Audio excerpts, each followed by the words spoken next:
जय शनिदेव मित्रों, आज की इस खास वीडियो में हम आपके लिए संतान से संबंधित कुछ विशेष जानकारी लेकर हाजिर हुए हैं। हमारे जीवन में सभी सुख सुविधाएं उपलब्ध होती है और कहीं अगर संतान की कमी हो जाए तो फिर ये जितनी भी सुख सुविधाएं हमने प्राप्त की वो व्यर्थ होता है। हम हो, आप हो, सभी कहीं ना कहीं संतान के विषय में विचार जरूर करते हैं। संतान होते हैं तो उनके आगे की पढ़ाई के विषय में सोचते हैं और जिनके पास संतान नहीं है वो एक संतान की प्राप्ति के विषय में सोचते रहते हैं कि काश हमें एक संतान की प्राप्ति। तो इस वीडियो में हम आपके लिए यही विशेष जानकारी लेकर हाजिर हुए हैं। वीडियो को अंत तक देखिएगा और हम आपसे निवेदन करेंगे, सर्वप्रथम आप कमेंट में जय शनिदेव अवश्य लिखिएगा। नवग्रह देवी देवता शनिदेव आप सबकी मनोकामनाओं को पूर्ण करेंगे। देखिए, सर्वप्रथम तो संतान के लिए हमें क्या उपाय करने चाहिए। आपके पास अगर लग्न पत्रिका है तो आप कुंडली का विश्लेषण करवा सकते हैं और जान सकते हैं कि आपके कौन से ग्रह पीड़ित हैं, आपके पंचम भाव को कौन से ग्रह पीड़ित कर रहे हैं। ये सभी राशियों का चार्ट है। इसी प्रकार का लग्न भी होता है, सभी लग्न इसी प्रकार से होते हैं और ये पंचम भाव होता है सभी का। तो कहीं ना कहीं पंचम पीड़ित हो तो हमें संतान में परेशानी होती है। तो आप ज्योतिष से अपने कुंडली का विश्लेषण करवा सकते हैं और देख सकते हैं कि आप आखिर संतान में क्यों परेशानी है। जिनके पास लग्न पत्रिका है उनके लिए, जिनके पास नहीं है उनको हम विशेष कुछ उपाय बताने जा रहे हैं और आप भी कर सकते हैं। जिनके पास लग्न पत्रिका है और वो नहीं दिखाना चाहते किसी ज्योतिष को तो आप ये उपाय खुद भी कर सकते हैं। देखिए, सर्वप्रथम तो जब हम 9 ग्रहों का मंत्र जाप करते हैं तो हम मंत्र में पढ़ते हैं केतु जो है वो कुलस्य उन्नति करता है। तो हम पढ़ते हैं ओम ब्रह्मा मुरारी त्रिपुरंतकारी भानु शशि भूमि सुतो बुधश्च। तो हम पढ़ते हैं लास्ट में कि केतु कुलस्य उन्नत नित्य प्रतिकरा। तो क्या है कि केतु जो है वो कुल की उन्नति करता है। और हमने अपने आसपास कई कुंडलियों का अध्ययन किया।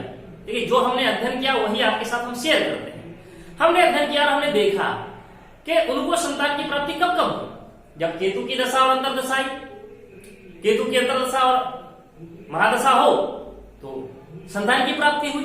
तो हमने देखा कि केतु कुल की उन्नति करता है, कुल में वृद्धि करता है, विकास करता है। अब मान लीजिए केतु की महादशा और अंतरदशा अभी फिलहाल नहीं चल रही है और हमारे पास कुंडली भी नहीं है, पता भी नहीं कि किसकी महादशा और किसकी अंतरदशा चल रही है। तो हम क्या करें, कौन सा उपाय कर सकते हैं जिससे हमें संतान की प्राप्ति हो सकती है।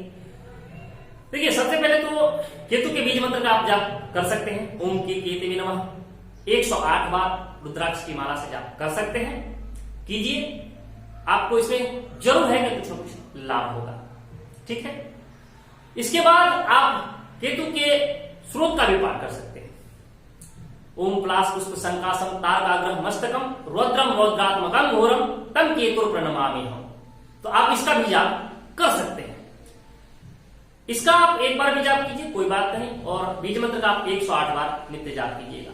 आप किसी भी आसपास के आप अपने पुरोहित पंडित जी से आप चाहे तो केतु की पूजा करवा सकते हैं। ये भी करवा के देखिए, आपको इसमें विशेष संतान की प्राप्ति होने के चांसेस बनेंगे और बढ़ेंगे। क्योंकि हमने देखा बहुत सारे लोग डॉक्टरों के पास जाते हैं, थक जाते हैं, दवा करवाते हैं, बहुत इलाज कराने के बाद, वैद्य हकीम के पास जाने के बाद भी उनको संतान की प्राप्ति नहीं होती। तो हम देखते हैं कि उनके पुनर्जन्म में कहीं ना कहीं जो पिछले जन्म में हमारे कर्म थे वो कहीं ना कहीं इनको बाधा पहुंचा रहे हैं। तो जिनके पास कुंडली है वो तो देख लेते हैं ज्योतिष कि हाँ यहाँ पे इनको ये पीड़ा है, राहु कहाँ स्थित है, केतु कहाँ स्थित है, सूर्य की स्थिति क्या है। उसके बाद हम शनि की स्थिति देखते हैं, मंगल की स्थिति कहाँ पर है।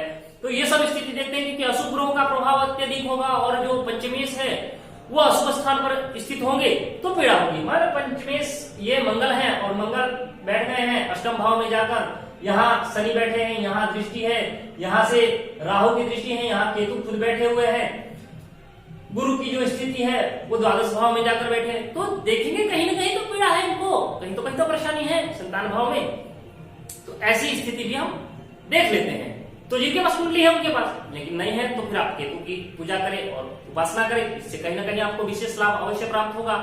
इसके बाद आप देखिए, बहुत सारे उपाय हैं। हम आपको हर वीडियो में कहीं ना कहीं कुछ ना कुछ उपाय बताएंगे। अगली वीडियो में भी कुछ खास उपाय बताएंगे। इस वीडियो में हम 2 उपाय बताते हैं।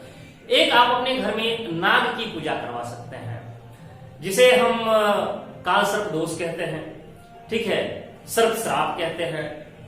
तो इससे हमारे संतान का क्षय होता है, हमारे संतान का नाश होता है। तो आप एक काम कर सकते हैं कि अपने घर में खुद नाग बनवाकर, खुद से मिट्टी का नाग बनाकर अपने घर में नाग देव की पूजा कर सकते हैं। नाग पंचमी में विशेष पूजा करवा सकते हैं। किसी पंडित जी से आप अपने घर में नाग की पूजा करवा सकते हैं।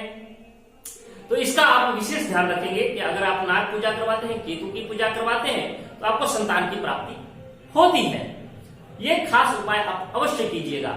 इसके आने वाले वीडियो में हम आपको विशेष अलग से जानकारी देंगे और संतानों के विषय में हम जानकारी देंगे। आप ये उपाय अवश्य कीजिएगा, क्योंकि ये विशेष उपाय, इसमें हमने देखा है कि कहीं ना कहीं संतान की प्राप्ति होती है।